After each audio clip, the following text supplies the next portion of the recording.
Muchas gracias, Miguel. Pasamos al momento de las preguntas.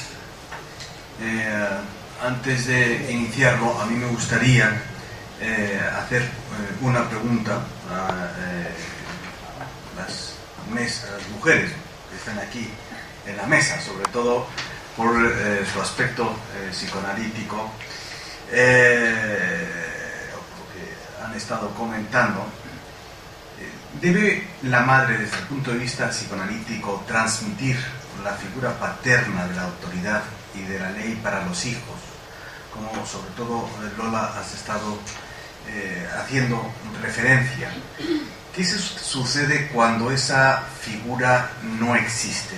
¿Está todavía la Academia Psicoanalítica de acuerdo con esta premisa que las teorías feministas han rechazado y debatido durante años? Y también, otra vez, sigo contigo un poco, Lola, no he logrado entender muy bien ese paso que se hace cuando hablas de la función materna y la función paterna a esa tiranía de la que hablas.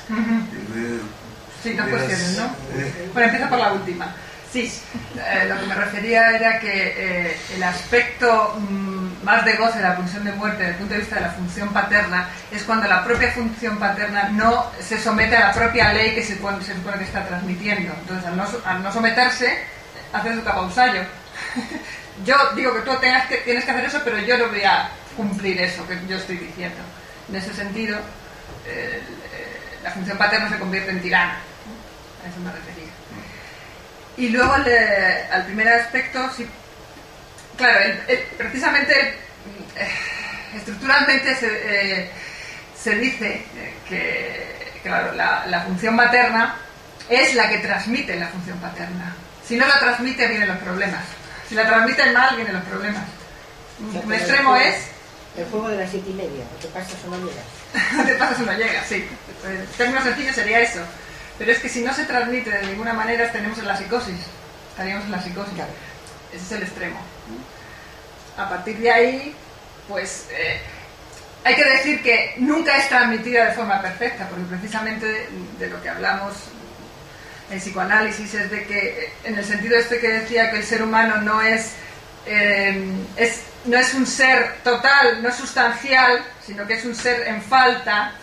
Siempre hay una falta a la hora de la transmisión, siempre falta algo sobre algo, pero evidentemente el margen de esa transmisión no perfecta pues es muy amplio. El neurótico, cuando hablamos de diferentes estructuras desde el punto de vista psicoanalítico, por eso digo, cuando hablamos de psicosis estamos diciendo que es que falta precisamente la ley, la metáfora paterna, la transmisión del nombre del padre. En la neurosis eso sí está transmitido, pero siempre hay algo que no encaja del todo, siempre hay algo que no es armonioso. Pero por otra parte, precisamente eso es lo que supone el motor de la existencia, eso es lo que supone el motor del deseo humano. Vamos a ver, al fondo tenemos otra pregunta. Sí, es un comentario con dos preguntas. La primera, el psicoanálisis de Freud, que surge a principios del siglo pasado. Si podría hablar un poquito más alto, sí. Es que si no... El psicoanálisis de Freud, que surge a principios del siglo pasado con la interpretación de los sueños, y luego la lectura que hace Lacan en la época en boga en Francia del estructuralismo, hacen forman de alguna manera al psicoanálisis, ya en su vertiente freudiana o ya en su vertiente lacaniana. Mi pregunta es, a partir de la reflexión de las teorías de género y de las teorías feministas, ¿cuál es la contribución, en su opinión, más importante de las teorías feministas y las teorías de género a la teoría psicoanalítica, ya en su vertiente freudiana o ya en su vertiente lacaniana? Esa es mi primera pregunta. Y la segunda pregunta, más bien es un breve comentario.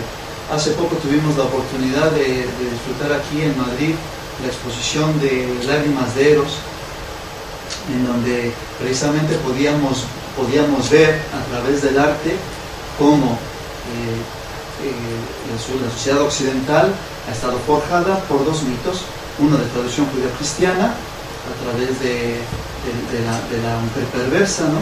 Ya sea Eva o Pandora, y luego otra corriente, por la corriente judío-cristiana y la corriente griega o grecolatina. Y estos mitos nos han formado, nos han forjado, mucho hemos crecido con ellos. A mí me llama mucho la atención cómo, sin embargo, cada uno llega con sus propios mitos debajo del hombro, el mito de su propia madre, el mito de su propio padre, y cómo en un ejercicio crítico pues uno tiene que desmitologizar ambas figuras para poder tener una mejor vida. Muchas gracias.